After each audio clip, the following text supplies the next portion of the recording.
नमस्कार। आषाढ़ कृष्ण पक्ष एकादशी का व्रत 21 जून 2025 को रखा था। इसका आधार यह है, इस व्रत को उदया तिथि में रखा जाता है, मनाया जाता है। एकादशी तिथि का प्रारंभ 21 जून को 7:18 पर होगा। एकादशी तिथि की समाप्ति 22 जून 2025 को 4:27 पर होगी। इस आधार पर ही इस व्रत को 21 जून को रखा जा रहा है। आगे हम इस व्रत को रखने के लाभ, इसका तरीका, शुभ मुहूर्त कब है, पारण कब करना है, एकादशी कौन है और इसका प्रारंभ सबसे ज्यादा कब हुआ, इस कथा के पीछे आधार क्या है, सारी चीजों को आज हम आपको बताएंगे। इस एकादशी को योगिनी एकादशी के नाम से जाना जाता है। यह माना जाता है कि रोग के मूल में, रोग के जड़ में पाप होता है। पाप ही रोग का मूल होता है। इस व्रत को रखने से आपके पाप समाप्त होते हैं, पाप के द्वारा होने वाले रोग समाप्त होते हैं। इस कारण से इस एकादशी व्रत को योगिनी एकादशी के साथ साथ पाप नाशक एकादशी और रोग नाशक एकादशी के नाम से जाना जाता है।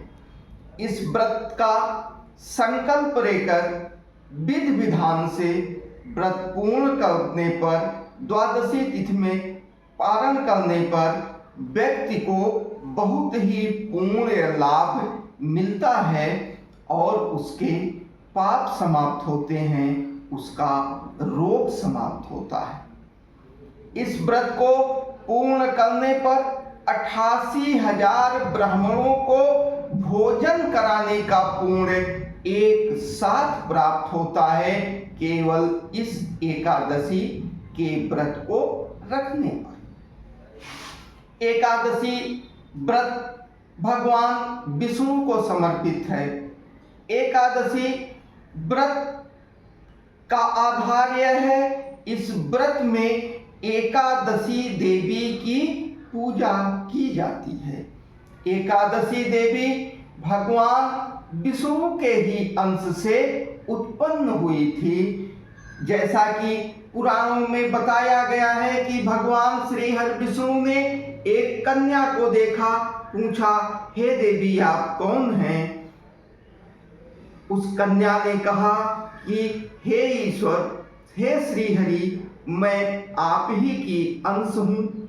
उसी समय भगवान विष्णु ने उस कन्या का नाम, उस देवी का नाम एकादशी रखा और कहा कि तिथियों में आप श्रेष्ठ होंगे, आपका व्रत सभी व्रतों से श्रेष्ठ होगा। इस व्रत को रखने वाले को बहुत ही पूर्ण लाभ प्राप्त होगा।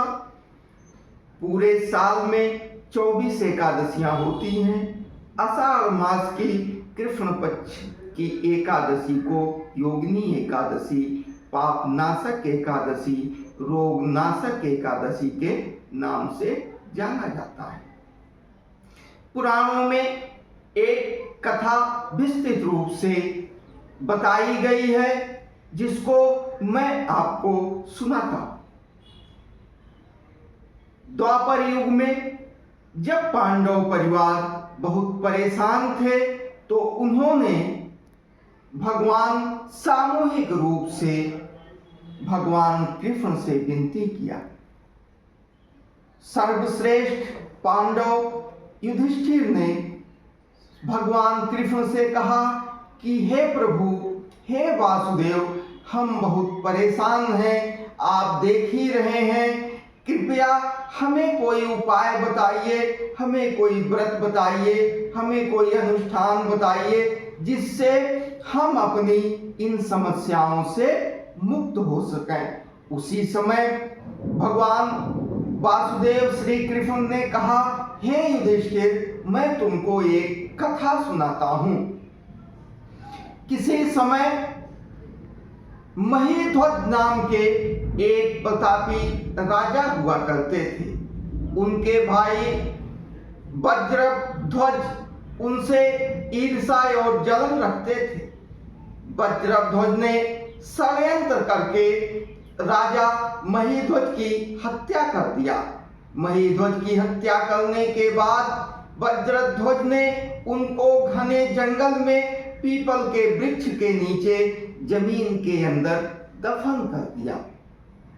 उनकी आत्मा हत्या के कारण मुक्त न हो पाने के कारण उसी पीपल के वृक्ष पर निवास करने लगी।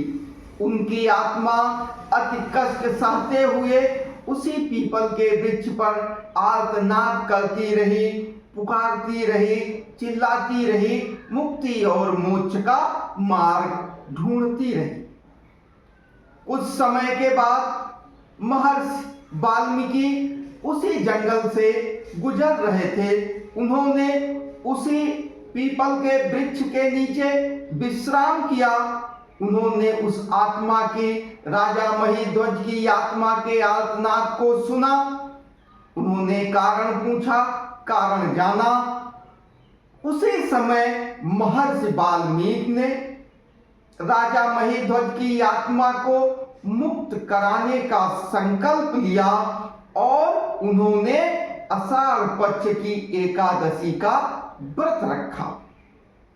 आषाढ़ पक्ष की एकादशी का व्रत रखने के कारण जो पुण्य महर्षि वाल्मीकि को प्राप्त हुआ, उसी पुण्य की ताकत पर राजा महीध्वज की आत्मा मुक्त हो गई। भगवान वासुदेव कृष्ण श्री कृष्ण कहते हैं, हे युधिष्ठिर, जिस प्रकार से एक एकादशी के पुण्य से राजा महीध्वज की आत्मा मोक्ष को प्राप्त हो गई, पित्त योनि से, प्रेत योनि से मुक्त हो गई, ऐसे एकादशी का व्रत अगर आप लोग विधि विधान पूर्वक संकल्प से रखते हैं तो आपके सभी कष्टों से मुक्ति मिलेगी और आपका जीवन सफल होगा। इस प्रकार पांडवों ने उस व्रत को रखा। उनका राजपाट वैभव पुनः वापस हुआ। इस एकादशी के व्रत का पारण 1:47 से लगभग 4 बजे के बीच में है। जो जातक एकादशी व्रत रख रहे हैं वह जातक 10वीं तिथि से ही, यानी कि 20 जून के सायंकाल रात्रि से ही अन्न का त्याग कर दें, फल और दूध पर रहें। सुबह संकल्प लेके व्रत का कलश की स्थापना करें। कलश स्थापना के साथ व्रत का संकल्प लेकर पूरे दिन स्वल्पाहार, फल आदि पर, जल आदि पर निर्भर रहकर भगवान विष्णु की आराधना करते रहें तो निश्चित रूप से इस व्रत के पुण्य की प्राप्ति, पुण्य फल की प्राप्ति उनको होगी। व्रत का पारण इस व्रत में 21 जून को दिन भर व्रत रखने के बाद रात जागरण का भी विधान आता है। जो लोग कर सकें वो लोग रात्रि में भी भगवान विष्णु के मंत्रों का अगर जाप करते हैं, रात जागरण करते हैं, अधिक से अधिक नाम लेते हैं ईश्वर का और अपनी श्रद्धा और भावना को भगवान विष्णु के चरणों में लगाए रखते हैं तो निश्चित रूप से ही जातक को पूर्ण लाभ प्राप्त होगा। इसमें कोई दो राय नहीं है। पुनः 22 जून को स्नान ध्यान करते हुए, भगवान विष्णु की पूजा करते हुए उनको अगर तुलसी पत्र का भोग लगाते हैं तो निश्चित रूप से भगवान विष्णु को अति प्रसन्नता होगी। तुलसी पत्र, तुलसी दल भगवान विष्णु को अति प्रिय है, उनको अति पसंद है। इस नाते एकादशी की समाप्ति व्रत के पूर्ण होने के बाद आप भगवान विष्णु को उस तुलसी पत्र से भोग लगाइए और 1:47 के बाद अगर 4 बजे के बीच में आप पारण करते हैं विधि विधान पूर्वक, तो निश्चित रूप से आपको बहुत ही पूर्ण लाभ प्राप्त होगा।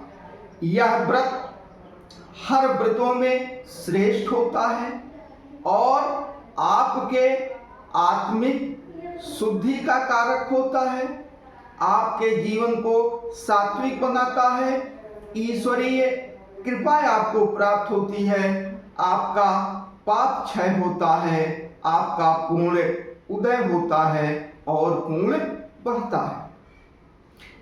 आप भगवान विष्णु की प्रतिमा को, भगवान विष्णु के फोटो को आप स्थापित कर सकते हैं जहां आप कलश रख रहे हैं। घर के अंदर किसी भी देवी देवता की प्रतिमा 6 इंच से नीचे की होनी चाहिए।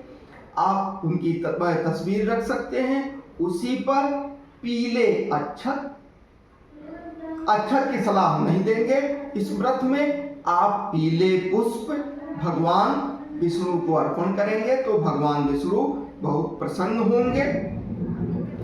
जो व्यक्ति एकादशी व्रत नहीं रख पाते हैं उनको एकादशी के दिन चावल का त्याग करना चाहिए, नहीं तो बहुत पाप लगता है। एकादशी व्रत के दिन जो व्यक्ति व्रत नहीं रख पा रहे हों उनको भी मांस, मदिरा, लहसुन, प्याज और पुरुष स्त्री संपर्क, इन सब चीज़ों से दूरी बनाए रखना चाहिए। और दशमी तिथि से ही व्यक्ति को दशमी के दिन भी मांस, मदिरा, स्त्री पुरुष संबंध, इन सब का त्याग करके दशमी से ही अपनी भावना को, अपनी श्रद्धा को भगवान विष्णु की चरणों में अर्पित कर देना चाहिए। पुनः 21 जून को व्रत रख के 22 जून को द्वादशी तिथि में भगवान विष्णु को भोग लगाने के बाद आप पारण करते हैं तो निश्चित रूप से पूर्ण लाभ प्राप्त होगा। उस सामान्य मंत्र जिनका जब आप उस व्रत में कर सकते हैं, उसमें सबसे अच्छा सामान्य व्रत है ओम नमो भगवते वासुदेवाय नमः। इसका लगातार जप आपको बहुत लाभ देगा। श्लोक में शांताकारं भुजगशयनं पद्मनाभं सुरेशं विश्वाधारं गगन सदृशं मेघवर्णं शुभांगुं लक्ष्मीकान्तं कमलनयनं लोके काकनाथगमनं। इसका अगर आप इस श्लोक के साथ ओम नमो भगवते वासुदेव का जाप करते हैं तो निश्चित रूप से आपको बहुत ही पूर्ण फल की प्राप्ति होगी। अगर आपको ये हमारा वीडियो अच्छा लगा हो तो आप अपने शुभचिंतकों में इसको भेज सकते हैं और हमारे चैनल को सब्सक्राइब कर सकते हैं। आपका दिन शुभ हो। ओम नमो भगवते वासुदेवाय नमः। जय देवी एकादशी।